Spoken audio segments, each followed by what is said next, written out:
Uh, Ladies and gentlemen, it's give me a great honor and a pleasure to introduce this seminar speaker, and a world-class scientist in a field of heat transfer.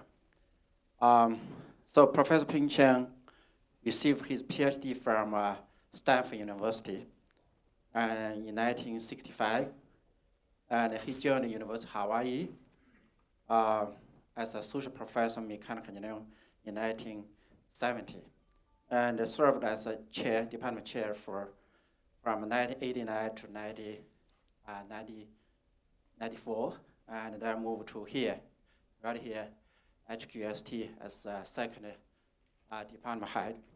And Professor Cheng retired from here 2003 and become more active in research. Okay? And Professor Cheng published many papers, 230 journal papers in different fields of heat transfer, including radiation heat transfer, proximity heat transfer, and micro-scale heat transfer. And he was listed as one of the world highly cited researcher by Thomson Reuters. And he was elected as fellow of American Society of Mechanical Engineers and fellow of American Institute for Aeronautics and Astronautics. And also he received many awards, all the awards actually in the field of heat transfer. Particularly the most prestigious award is Mark Jockey Memorial Award, which actually is the highest international honor in the field of heat transfer. And he also received some national awards, including Shanghai Science and Technology Award. That was first class, and also state national award. That was second class award. And for his contribution in microscale heat transfer. And he was elected member of Chinese Academic Sciences. And Prof. Cheng is very active in the international community. He's editor of International Heat Mass Transfer and many other prestigious journals, editor board of prestigious journals. And particularly, he's going to be a chair for 16th International Heat Transfer Conference 2018, which will take place 2018, actually, which will be the first time for China to organize such a conference over the 67 years history. And more importantly, I was fortunate to be his student when he was in the University of Hawaii, and I learned a lot from him over the years. And without further ado, please join me in welcome Professor Cheng.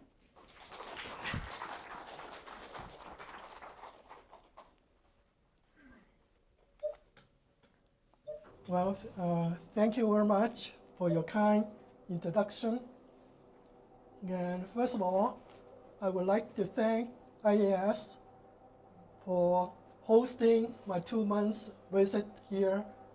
And I'm very happy to be back, especially seeing many of my former colleagues has become international well-known researcher.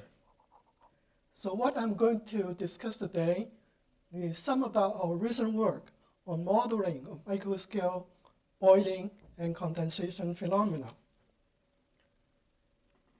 So my presentation would be consisting of 5 parts.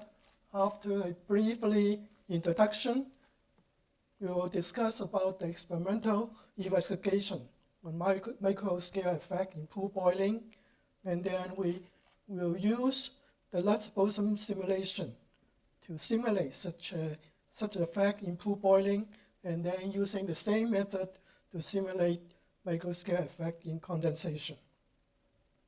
And finally, I will also present some of our work on analytical models for this effect in bubble nucleation and critical heat flux.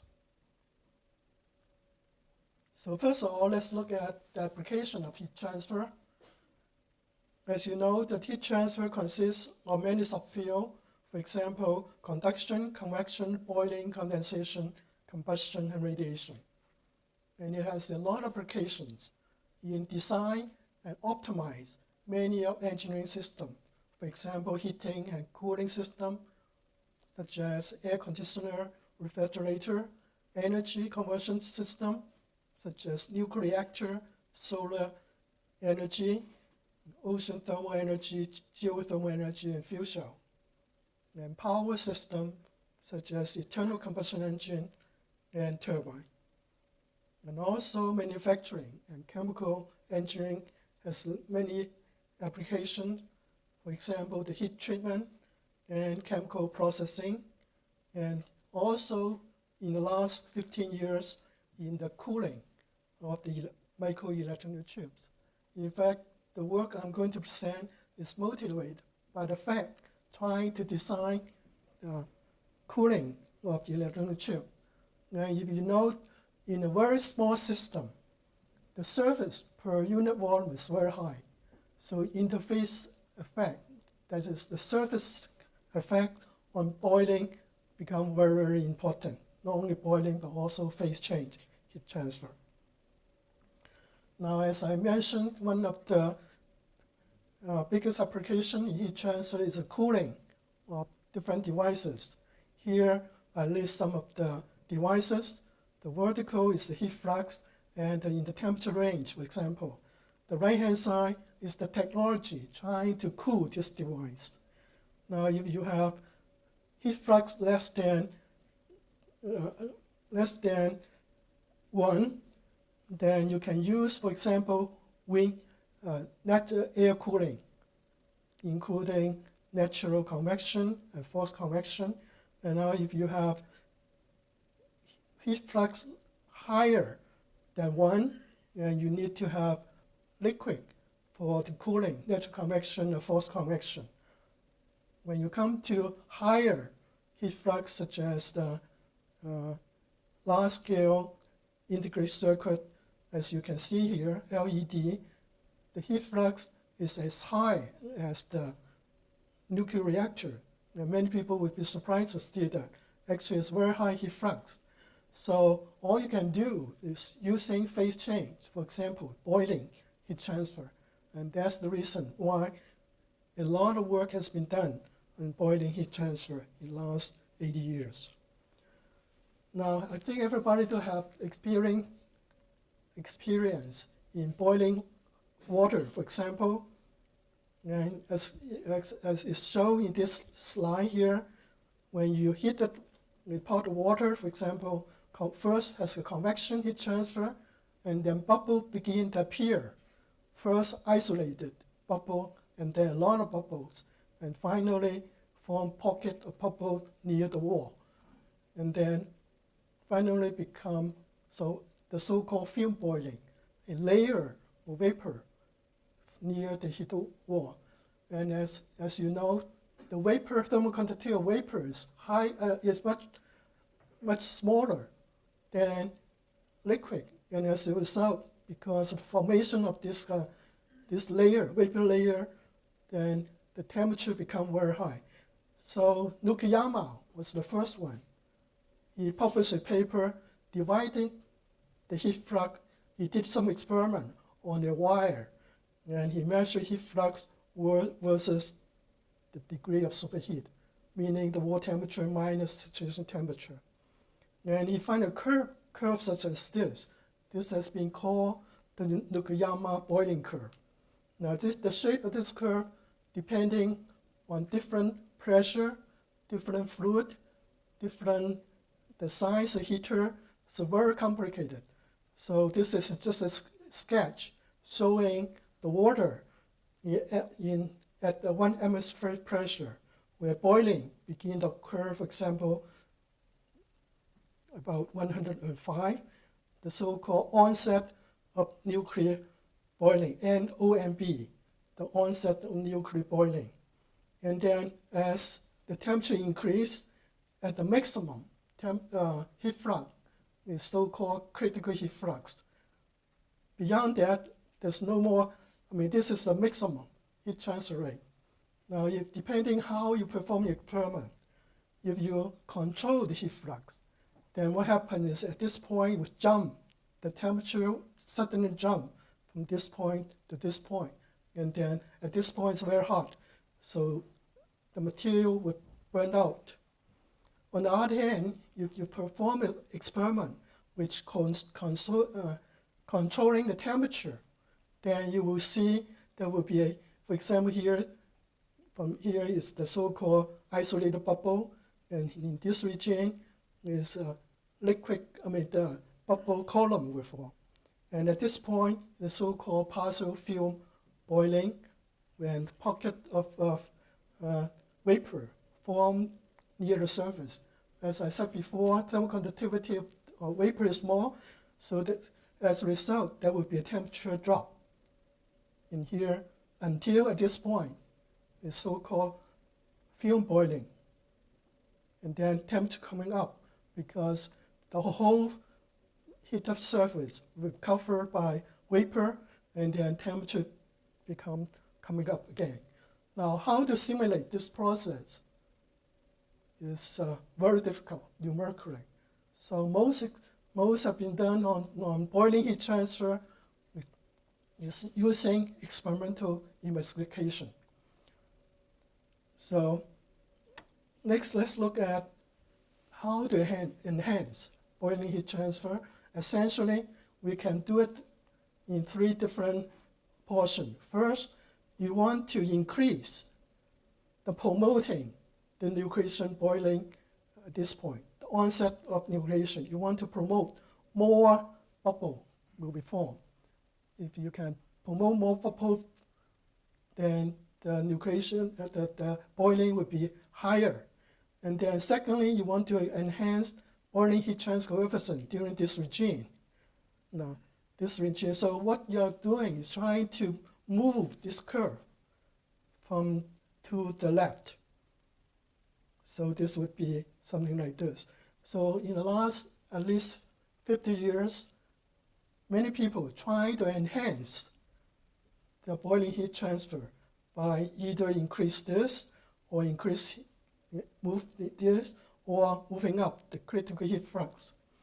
So the method to enhance boiling heat transfer can be divided into active methods by changing the velocity field, for example, using electric field, sound field, and vibration. On the other hand, you also can use passive method, which is the focus of current study. What you do is trying to modify the surface property. And because microfabrication technique has become rapidly developed, so many people in the last 10 years are trying to modify the surface, the heating surface, by covering with micro or nano structure, or changing the wettability of the surface, or adding nanoparticles. So this is the so-called microscale effect in boiling. But in this lecture, I'm going to only confine myself only the first 2, namely the surface effect, surface property effect. So experimental investigation of boiling heat transfer, that the purpose is trying to find the boiling heat transfer.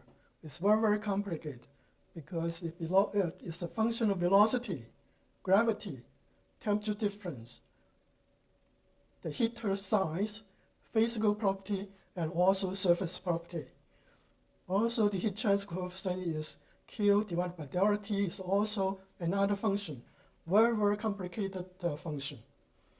Now, in the space program, as you can see, gravity is very important. So that's why in the space program, many people has been trying to study the boiling in microgravity or supergravity environments. And on the other hand, then you can the boiling can be divided into the pool boiling where velocity equals 0, or flow boiling where there's a flow inside a tube. So as to the physical property, as you can see here, single phase flow, the physical property is only 4, which is density, thermal conductivity, viscosity, and specific heat. Now when you have two-phase flow, then you have double the liquid phase and also the gas phase. And then on the top of that, you have the surface tension and also the contact angle. And for boiling, heat transfer is much more complicated because it involves interface heat and mass transfer. So for single phase convection, very simple to do numerically or analytical solution. Two-phase flow is not so bad, you can do it numerically. But boiling, nobody has been successful. Simulate boiling in the last 80 years. So we make the first attempt, as I'm going to show you, we made the first attempt to simulate the boiling curve. So experimentally, in the past, many experiments have been performed to study all these heat transfer coefficients, for example, in terms of dimensionless parameter in the form of correlation equations. One of the well-known correlation equations, for example, for critical heat flux is by Russian, the correlation equation, which is in this form. So let's look at some experiment, investigation on microscale interfacial effect in pool boiling. And first, let's look at the surface microstructure, and then look at the surface wettability. As you can see, very complicated. Many bubbles collide and then moving up. So for the surface effect, you can very simply classify a characteristic by the roughness factor and the solid friction fraction. The roughness effect is the ratio of real surface area to the projected area in this form, and solid fraction is the ratio of solid-liquid interface to projected area. And for smooth surface, W equals 0. So this is most simple case. The micrometer has the length W, and the distance is in this case is pitch distance. So this is the 4 type of microstructure that we use in the experiment. First is the micropillar, microcavity, nanowire, and nanocavity, 4 types. And you can see the dimension of this is a micron, and you can, from this, you can compute the R and the solid fraction, the number of this. So also you can do that similarly for nanowire and nano cavity, except you have to do it approximately, estimate the D and P, and then make an approximate calculation and find out the roughness factor and solid fraction. So now you can look at the boiling pattern for the case of the micropillar compared with the nanowire. So this is a nanoscale and this is micro. And here is for the low heat flux, where this is a low heat for 25% of critical heat flux. This is at the critical heat flux. And this is for the bottom, for the nanowire, has much smaller holes. And here is 25%. Critical heat flux is a high free heat flux, is low heat flux. You can see and make a comparison between the two. As you can see, at low heat flux, you can see that the diameter of the bubble for nanowire is much smaller and also move faster than the micro pillar. And on the other hand, at high heat flux, you can see that a lot of the vapor column collides together, and here that's much less. So we can also measure the nucleation site density. As you can see here, this is the number of the bubble per area, and this is a different Q heat flux. And the highest one you can see is at the microstructure. This is a microstructure. It has the highest bubble density. And then next to it is nanoscale, nanostructure surface. And then the small number of the bubble is on small surfaces because there's no nucleation cavity here. So the number of density bubble formed on a smooth surface is the smallest. The microstructure has the highest density. Another thing we should look at is that the diameter, departure diameter, and bubble departure frequency.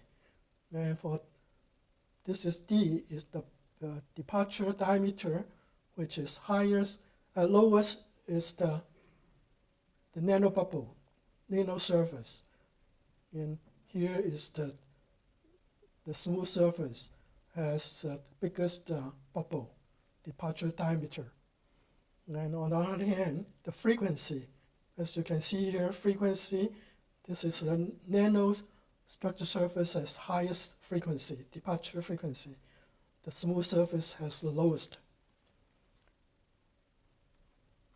And as to the bubble growth period, you can compare this is a micro cavity and nano cavity.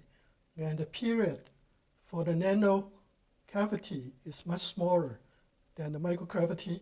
Also, between the bubbles in the nano cavity, there's no waiting period. That means one bubble growth and other immediately growth. However, for the microcavity, there's a waiting period between the two bubbles. So from here, we can conclude the nano structure surfaces has a shorter bubble growth period and no waiting period.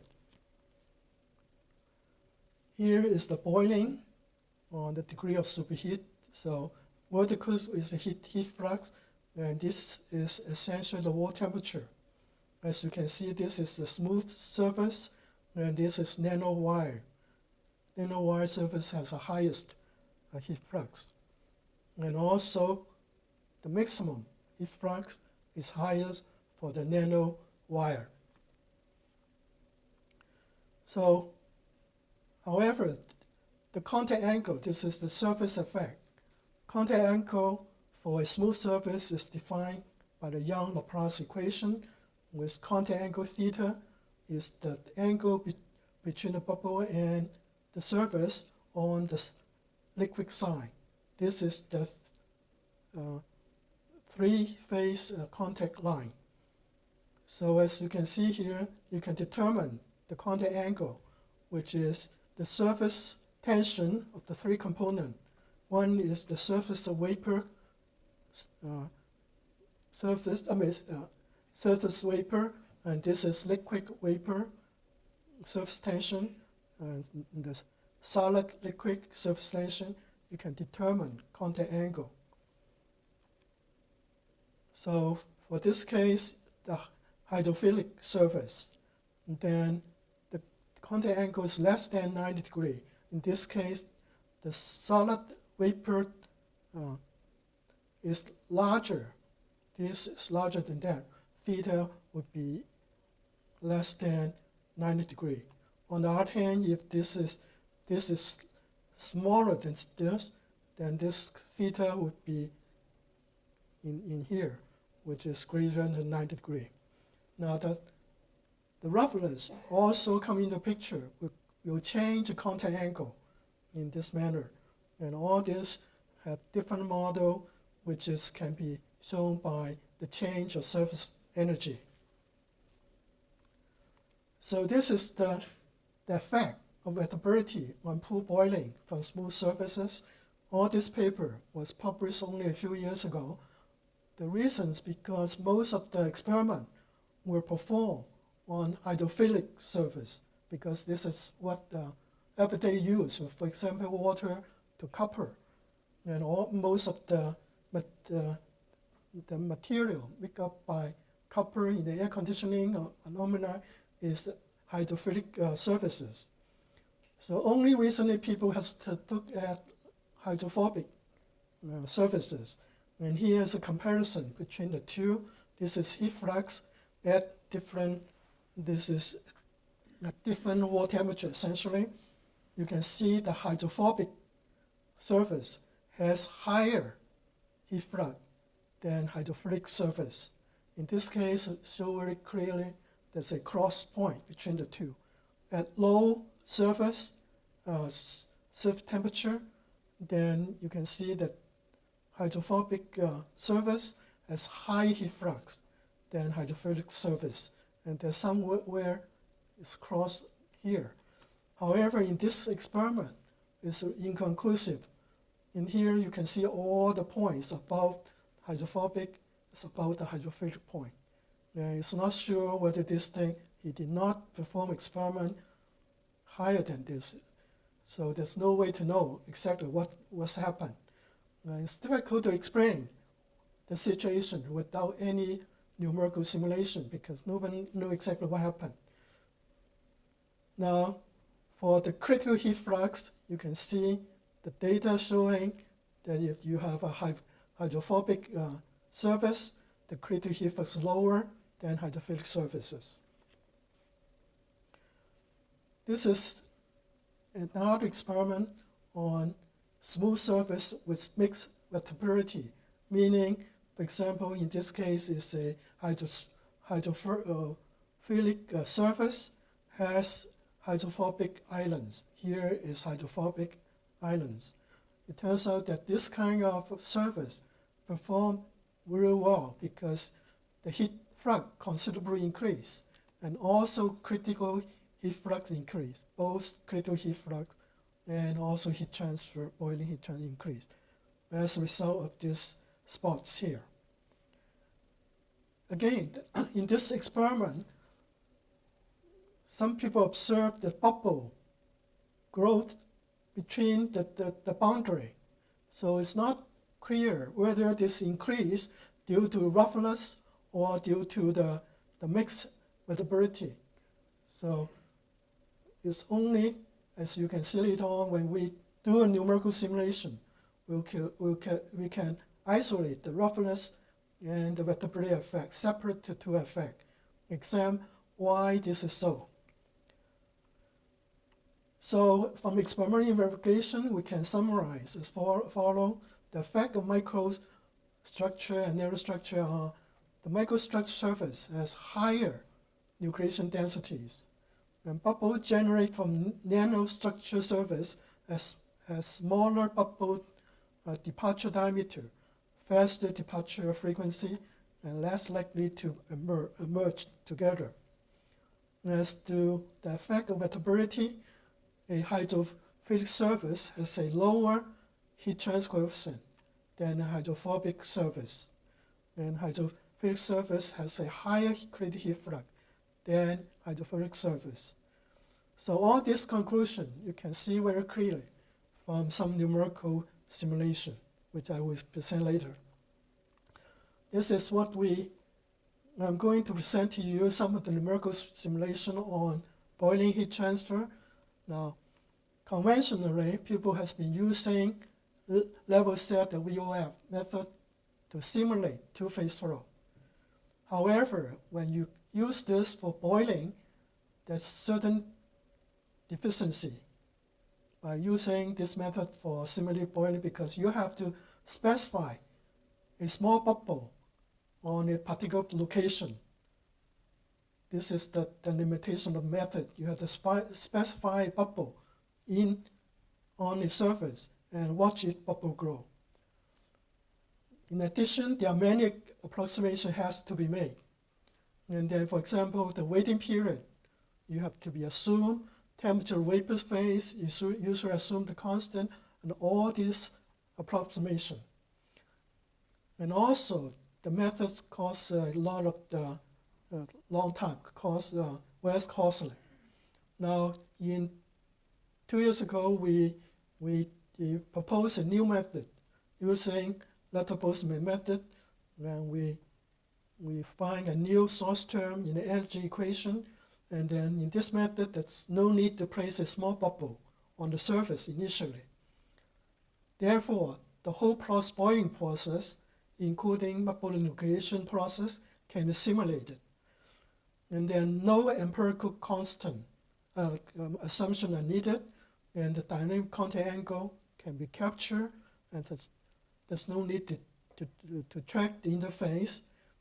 However, there's some limitation to this method because only applicable for vapor-liquid density ratio less than 100. And for this reason, this method is although 2 years old, and need to do more work to extend this method to higher density ratio. So I just briefly mentioned about the Boltzmann method, and the density. There are two distribution functions, one for density and another for temperature, which is written in this way, this manner, and I don't want to go into details, very complicated. And I just want to mention that the equation of state, we use the real equation of state, real gas equation of state. And then there another function is temperature function. And here, the difference between our method and the other is this source function, which is correctly derived. And the other people has been deriving the wrong form of this term. Now, numerical simulation has been carried out in the 3 phases: the smooth surface with uniform wettability, and then smooth surface with mixed wettability, and also rough surface with uniform wettability.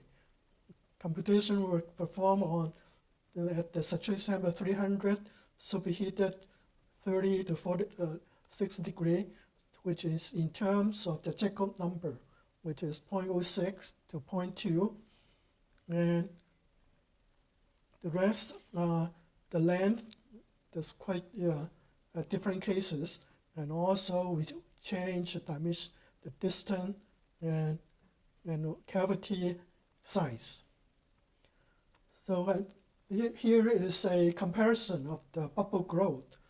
This side is for the hydrophilic surface.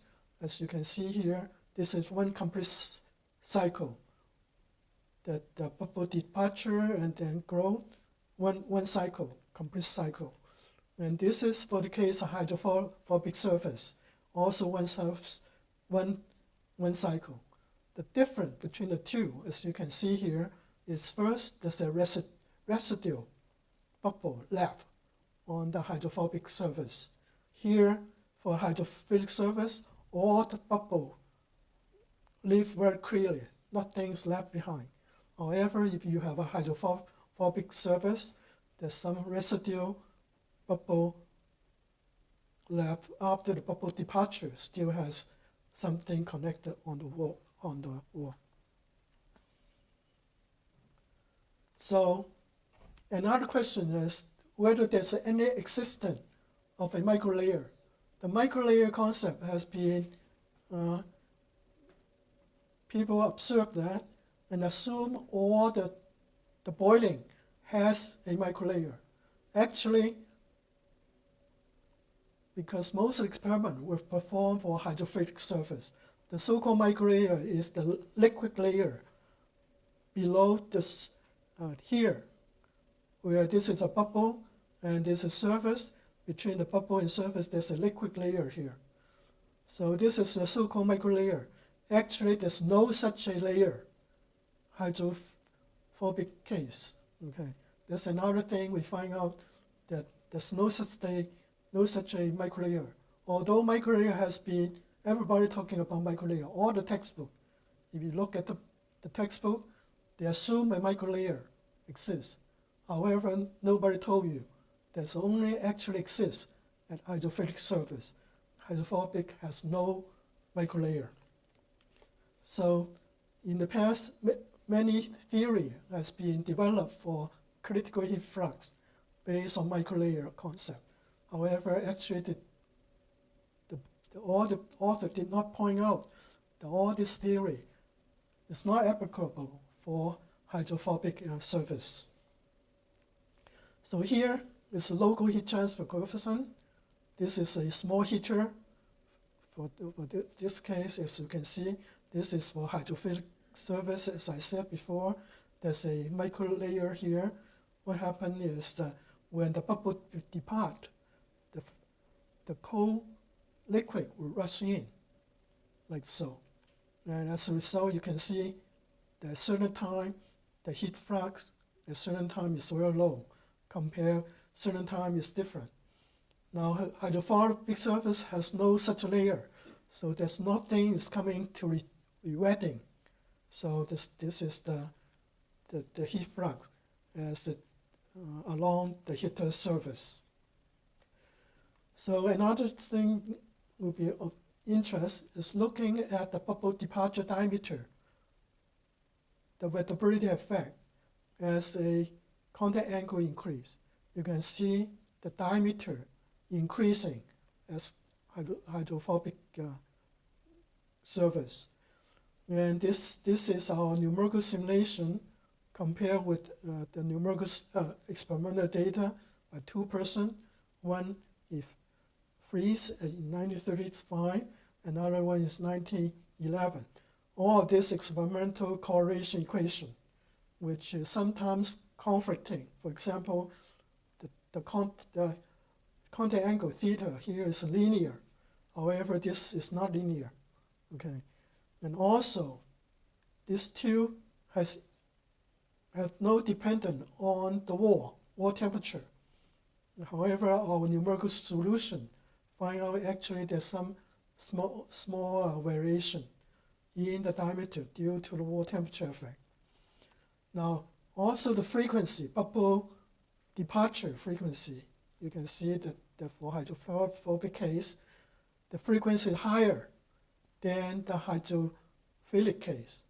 So from this two, you can conclude, therefore, the vapor generation rate is higher on a hydrophobic surface because the diameter is larger and the frequency is larger. So as a result, the bubble generation near the surface for hydrophobic case is higher. And that's explained why the heat flux for hydrophobic case is higher than hydrophilic case. So this is another question is the previous all the simulation only show one bubble. The question is, as your temperature heater size increase, what happened? As superheat, wall temperature increase, what happened? As you increase contact angle, what happened? As you can see here, when you increase heater size, there's multi-bubble will appear. As you increase the superheat, wall superheat, more bubble appear. And here, as you increase the contact angle, for example, more bubble appear. Now, this is the advantage of a method because for VOF method, you cannot predict all this. You cannot know how many bubble at certain heat flux or what happened. You have to specify the bubble. So in here, we don't need to specify bubble. So this is very interesting. Now we are able to simulate the whole process. This is the Nukiyama curve, boiling curve, for different surface. The red curve is of hydrophobic surface, and the black curve is for hydrophilic surface. You can see here, this is the point of onset of nucleation. The heat flux increases, this is essentially wall temperature increase. This become a critical heat flux. Now at this point, the vapor pocket is formed near the wall. So this is the partial film boiling. Okay, at this point, become complete film boiling. So temperature increase again. You can see the curve, which is very similar to the Nukayama boiling curve. In fact, what I'm showing you, this is the first set of simulation showing the complete cycle, complete boiling curve from onset of nucleation to critical heat flux to partial film boiling, fully developed film boiling for the two different cases. In fact, this is the first one curve showing that the method is capable to simulate the complete boiling curve. So now what happens if you have mixed wettability? If you have mixed wettability, meaning suppose you have a surface with hydrophilic surface, but with hydrophobic island. And you can see that only on the hydrophobic island, the bubble will form. All this bubble, four bubble form on this hydrophobic island. It will not form on the hydrophilic surface. Here is the local heat flux. You can see here that the heat flux is highest when you have bubble. When there's no bubble, heat flux is small. So this is a mixed wettability. In this is the hydrophobic island. This is for the surface, hydrophilic surface, where the heat flux is smaller. Now, you can optimize the heat flux by adjusting the pitch distance between this. As you can see here, this case, the pitch distance is equal to smaller case, bigger and bigger. And heat flux goes through a maximum and then decrease. Now, what about the rough surface? The first three cases is for uniform, for the same, the size, and different distance. As you can see, the bubble interaction occur. If you have the distance very close, then the bubble diameter is smaller. On the other hand, if you have different size of cavity, for example, one bigger and one smaller, it turns out only bigger will blow bubble, and this is subtract. The smaller cavities suppress. And also for this case, this is for the case you have. These two bubble, the middle one is suppressed by this bubble. So this is also only one bubble will occur because the size is different. So you can see here the equal size, equal spacing. This is non-uniform depth, but equal spacing, non-uniform depth, equal spacing, and non-uniform spacing and equal cavity. You can see what happened. Watch the nucleation. You can see the nucleation occur faster for the deepest hole here. And the second would be widest. And these two, now this is unequal. This is an infinite symmetric boundary. So this case is non-uniform spacing. You can see this one is suppressed because non-uniform spacing. This is the effect of wettability and also the microstructure. Now this two is hydrophilic surface. Hydrophobic, this side is hydrophobic surface. And when you compare the two, you can see here Q, heat flux, in this case, is smaller. If you have hydrophobic surface, we show that from experiment. Hydrophobic surface is higher than hydrophilic surface. Here is also higher than that. Also nucleation time and nucleation time. And you can see that for this case, the rough surface, hydrophobic surface with the cavity has the maximum heat transfer, and also nucleation time is very small. So we can conclude from the numerical simulation that the effect of microstructure as follows. The bubble nucleation and growth are suppressed in non-uniform size cavity or non-uniform spacing cavity. Bubble tends to grow in deeper or wider cavity first. And as to the effect of wettability, we find that a liquid microlayer exists between the vapor and the hydrophilic surface, but such a layer does not exist on a hydrophobic surface. In hydrophobic surface has a shorter nucleation time and higher bubble generation rate. Therefore, the boiling heat transfer on a hydrophobic surface is higher than a hydrophobic surface. At high superheat, vapor film is easier to form on a hydrophobic surface. Therefore, the boiling heat transfer on a hydrophobic surface is lower than a hydrophilic surface at high water temperature.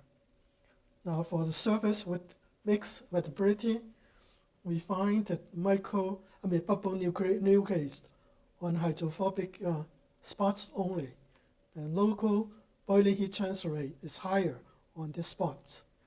The maximum boiling heat transfer occurs at a specific pitch distance between cavities. Now let's look at the condensation problem. The first question is whether we can use the same program to predict the film condensation and drop wire condensation.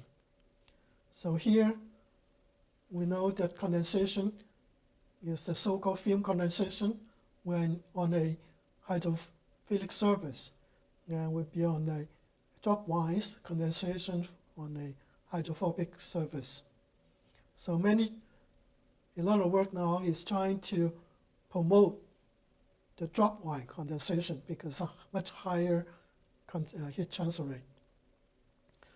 Now, for film condensation, there's an analytical solution based by Nussel in 1916, based on a few assumptions.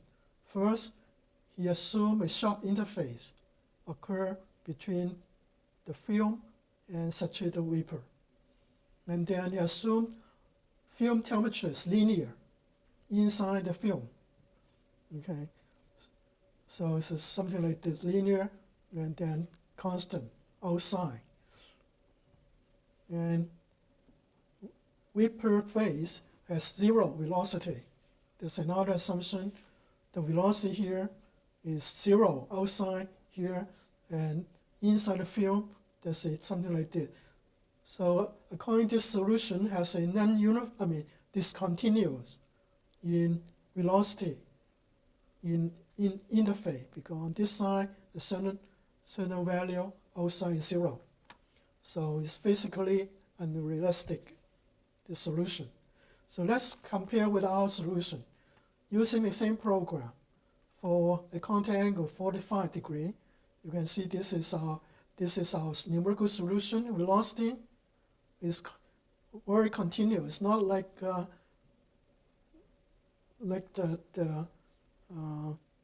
Nussel solution is discontinuous here and zero outside. It's a continuous variation.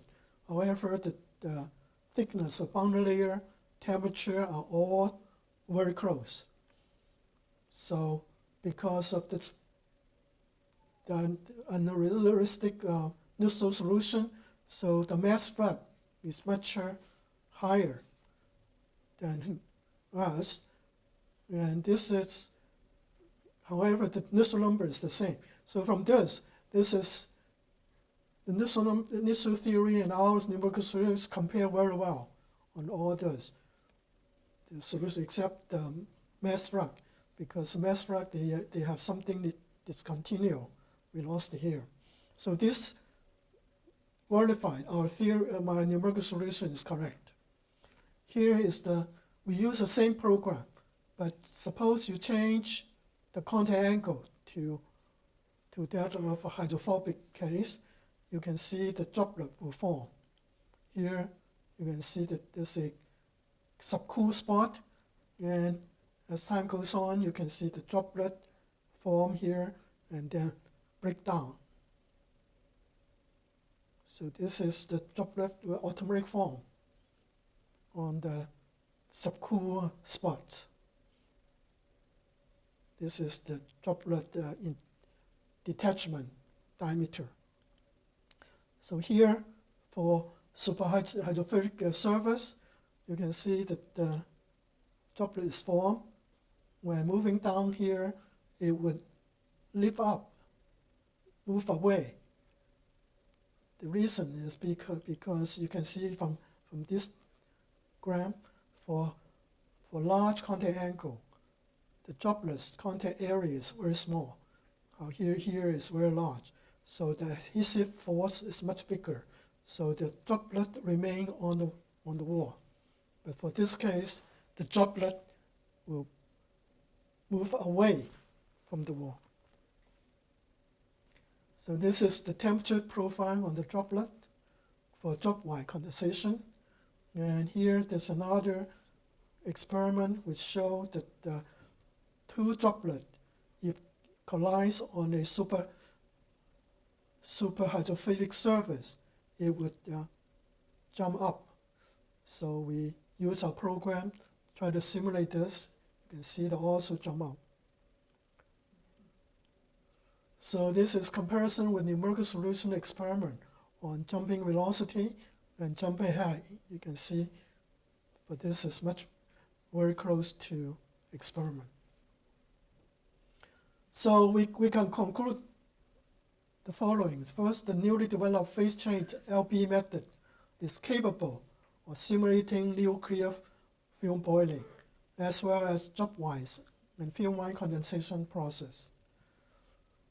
However, this method is only applicable for liquid vapor density ratio less than 100. There's a relative high saturation temperature or pressure. So further work is required to extend this method to higher density ratio so that the method is applicable to lower saturation temperature or pressure. So here the last part of my presentation is about 2 points, the onset of nucleation, OMB, and also critical heat flux. There's an analytical solution is possible.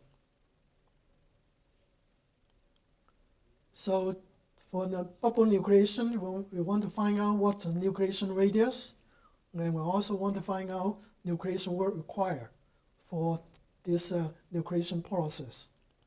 So there are two methods two approach. In thermodynamic approach, you can analyze the nucleation analysis. One is by the Gibbs free energy, and others are variability analysis. So you can find out the change of Gibbs free energy after nucleation occurs.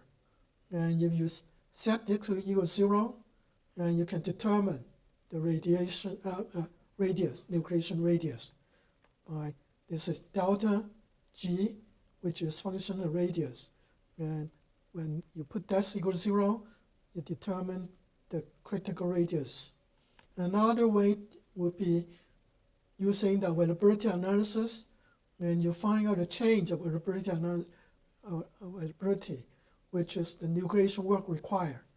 And this is delta, the change of availability, which is nucleation work required for different radius. And you can find at this point where the slope equals 0, you can find the radius. So actually, the difference is very small. Actually, the two methods to find the radius is rather small, as you can see here. So this is the two methods using to find the radius, and as a function of water temperature and also function of the wettability. And you can see here the radius decreasing as wettability increase. This is also as wettability increase, this is the nucleation work required. So for hydrophobic case, work required is less. And that's why it's easier to form.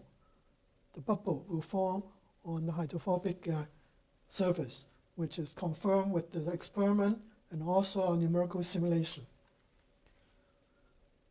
So this is the microstructure effect.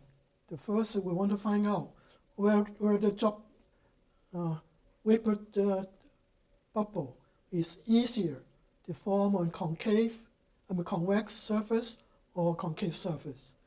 We know all experiments showing that much easier to form in this, but no analysis to prove that. So this shows the analysis showing that this is the nucleation work required for concave surface, convex surface. Convex surface needs more work than concave surface. Consequently, we can conclude bubble nucleation easier to form on concave surface. So this is another last topic I'd like to present is the critical heat flux. And the critical heat flux, the first model is for wettability effect. Second is our model for roughness effect. So the critical heat flux for smooth surface, this is a Russian correlation, was proposed in 1948, where K is a dimensional constant. And this correlation equation was done due to a dimensional analysis. Now, Super in 1959 trying to derive this equation based on hydrodynamics. He assumed the critical heat flux was formed when this vapor column become unstable. So he was able to get exactly the same form, and he compared his experiment and find out K equal to 1.161. So from this 60 to another 40 years passed. Finally, Kendricker derived a very simple model for critical heat flux. All he did is a force balance on a bubble. And you have a surface tension, gravity, and momentum effect. This equal to 3, the sum of the 3. Then you can find the critical heat flux. And you can see, as a result of this model, you can see this is exactly the same form as this, except K is not a constant. K actually is function of contact angle. You can see K equal to contact angle. This become a rather famous paper on the critical heat flux. So K, according to Zuber, is a constant. According to Russian, is also constant. And Kendricker was able to find out K is function of contact angle. So this is a wettability effect. And you can see K is decreasing as contact angle increase, which is corresponding to experimental data. So this is move to the last topic, which is for rough surfaces. What happened to critical heat flux? This is extension based on the previous model. Now, two things: the CHF is enhanced by the microstructure because the roughness shorten the instability wave. For example, the wave length is shortened by the roughness effect. And if you going through the same approach and adding the so-called capillary weakening force. Now, if you have microstructure, if this is a hydrophilic surface, there's so-called capillary weakening force. So all we did was just adding one force, and you can derive the same critical heat flux, the same form, except K is not constant, but it's a function of contact angle, also the roughness effect. So we can conclude the critical heat flux model. First is the super smooth surface, K equal to 0.131. Chemical has K actually is not constant depending on contact angle. Now we find out for the rough surface, K is not only depending on contact angle, but also depending on the roughness parameter R, and also the solid friction. And this is a comparison with our theory and experimental, our own experimental data. This is our own experimental data, and this is our theory. And now we compare with other experimental data by Honda. You can see that this is our theory, and this is their data. And Chemical the model cannot predict the roughness because they assume a smooth surface. And also this is comparison with another MIT's data just recently published too. And you can see our model also compare very well. So we can conclude that the critical heat flux model showing the critical heat flux is higher on a hydrophilic surface, which with in agreement experimental data, this is the 2001 for smooth surface. Now we have our model show the critical heat flux is higher on a rough surface because of two reasons. First, the critical heat flux length of the instability is shortened, and then the system of a capillary force. So that concludes my presentation today. Thank you very much, Professor Cheng, for your great talk. And before I invite questions and comments from audience, I just say a few words. So Bowling heat transfer is very, very important because the Bowling heat transfer has many, many applications, particularly, let's just give you an example of nuclear power plants. So one of the key part of the nuclear power plant is a boiler. So boiler is made of plenty of tubes. So inside tubes water, so that is used to produce steam. Outside is nuclear reactor. So it's very critical to make the system operate efficiently and also safely. So in order to do that, you have to predict the heat transfer coefficient, heat transfer rate, and also the critical heat flux, because all this is concerned with efficiency, also safety problem.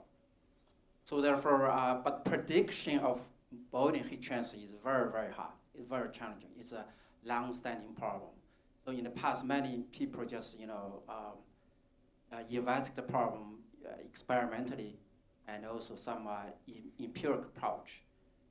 So it has been over 60 years. Now, Professor Cheng developed a very effective method. It's numerical method. So the prediction Bowling behavior now become, much easier and more effectively. So it's really, really a big throw.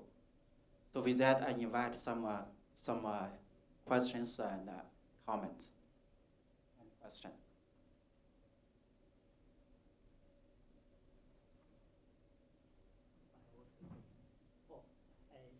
Just studying from for ME students only.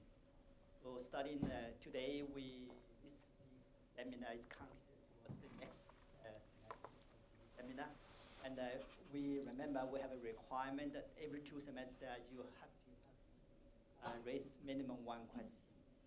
This question must be no simple question. That means some kind of clarification. Say what is the value of a particular parameter? What is the definition of a particular term? That's not okay. So it must be a good technical question. So now I pass this back. So now you invite good questions. It's all right. Yeah. Go ahead. Thank you, Professor Cheng. Thank you for your great presentation. I just have a question for the mixed weathability for the boiling. We just say the hydrophobic part is good for the nucleation, but do you think is any help for the usage of the hydrophilic part?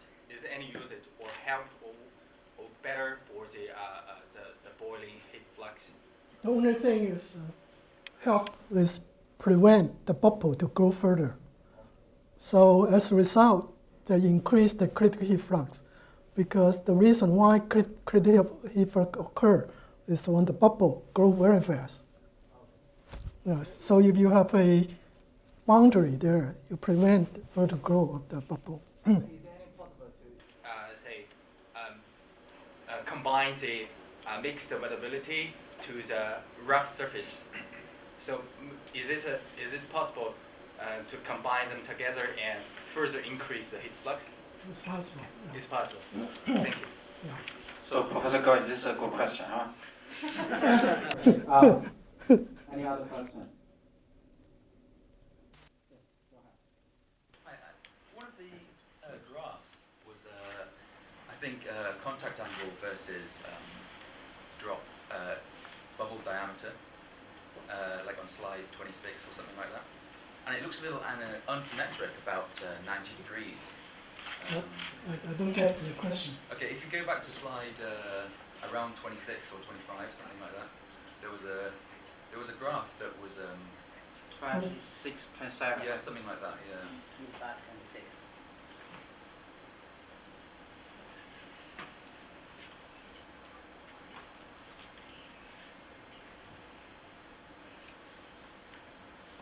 Yes. 27. Which one? Yeah. 27. Huh? 27. Oh. Yeah, okay, well, it's frequency and contact angle. It looks a little anti-symmetric around 90 degrees. I was just curious if that was a surprise to you. 93. This is from hydrophobic to hydrophilic. Yeah. It looks maybe anti-symmetric. I was curious whether that was a surprising result or whether that was something you expected. That's a numerical error, I suppose. Okay, any other questions? Thank you for a wonderful talk, Professor Cheng. I have a question about the roughness. Now for roughness, you just have a parameter that describes the surface topology and to the projected surface. So from the simulation, can you actually assess the height of the nano or microstructure, the effect of the height? First of all, this is 2D. Okay. 2D numerical simulation. It does have height, but not the third dimension. So your last Boltzmann simulation is 2D. Last, Your simulation is actually 2D. That's why 2D. you actually don't have this dependence on the depth. Right. So my second question is actually now for given surface, can you actually predict the critical heat flux No. without any input from there's the no experiment? empirical anything, no assumption. Wow. So that's why it's very important. We are able to predict the boiling now, which nobody has been doing that. Can be able to do it in the last 80 years. So how about The only problem, as I said, is some limitation is you cannot have a density ratio very low. But for example, that's why I cannot compare my curve with the experiment, because experiment is performed on under atmospheric pressure.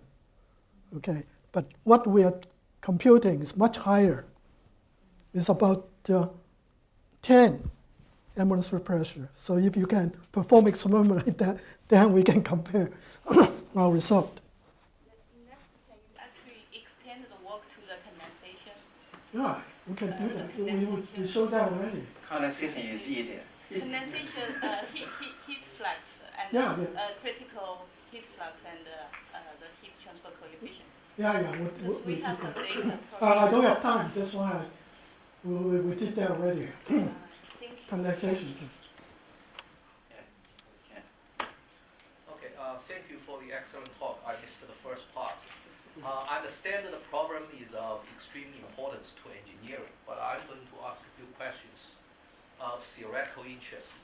Well, I understand, okay, boiling is a mixture of nucleation and then thermohydrodynamics in the presence of non-isothermal environment. So I don't know, so how is the thermal noise implemented in your lattice-Boltzmann method? Thermal noise, because Thermal noise. nucleation is activated by thermal noise. Thermal noise. I mean, You mean Fluctuation, thermal fluctuation. Fluctuation, yeah. Yeah, because my understanding is that lattice-Boltzmann method. you are talking about nucleation? Yeah, it's a mean field method. And normally, when we estimate nucleation rate, okay, I mean, your expressions are all about those formulas that apply in the constant temperature environment. And we understand that near the heated surface. This is not constant temperature. No, it's Gibbs energy is used. Gibbs free energy is for the constant pressure. That's two parts. I'm talking two different things. You're talking three. The later part has nothing to do with Boltzmann equation. Yeah, I understand. So, in your lattice-Boltzmann method, Yeah. is there any implementation of the thermal fluctuation? Because traditionally, this lattice-Boltzmann method is just a particle simulation of the mean field hydrodynamics. So how is the nucleation simulated in the lattice-Boltzmann method? Nucleation is simulated our energy equation. So actually, the Yeah, I'm boiling. sorry, I missed the first Yeah, part. So it's boiling starting from surface. Surface usually when given cavities. So nucleation is from the cavities. Nucleated from the cavity. Yeah. Your simulation starts from a given bubble. No, Given cavity, right? Surface. Yeah. Given cavity. That's Then, not. then, surface, then, yeah. then how is the bubble nucleated? That is How because is the nucleation activated? when the temperature reach to the critical point, right? Higher boiling point Boiling point. than with. But the nucleation is a thermal activation. I understand you're talking about the It's a thermal nucleation. activation. It's Yeah. something, Cross the free energy barrier. Yeah. Usually it's. Yeah. I mean, it's. Yeah. that is about the homogeneous nucleation part. Okay, and well, finally, down to the small scale, the growth of the bubble at the solid surface where it encounters various kinds of defects, and the length scale associated with these defects can range from microscale, micrometer scale, even down to molecular scale.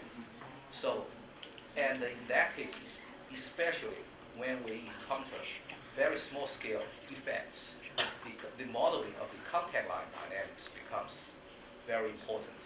So I wonder if you have any specific model for the contact line motion. We can trace the contact line. That's no problem. Well, you can trace the contact line, Yeah. but the contact line, so say, like the boundary condition you use, It's because we know. no need boundary condition. They automatically come out the solution.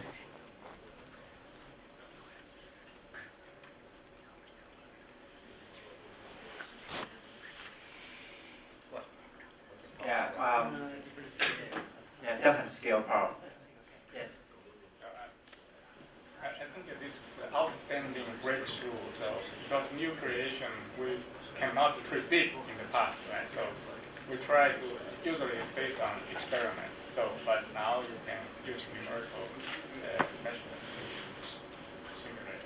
So just want to get your advice, like, because you already simulated the wettability happens in this kind of surface. Do you have any result saying what will be the optimize the ratio between the pitch and the diameter?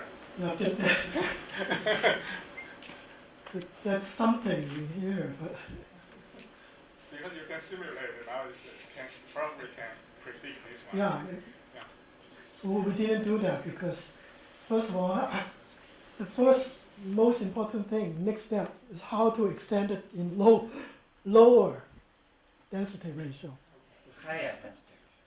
Higher density ratio. Yeah, that's Yeah. more critical. So that's more important. So we didn't go through that. Actually, very simple. So now the model is limited to the problem which has a lower density between the liquid and gas vapor. Yeah. Any other question?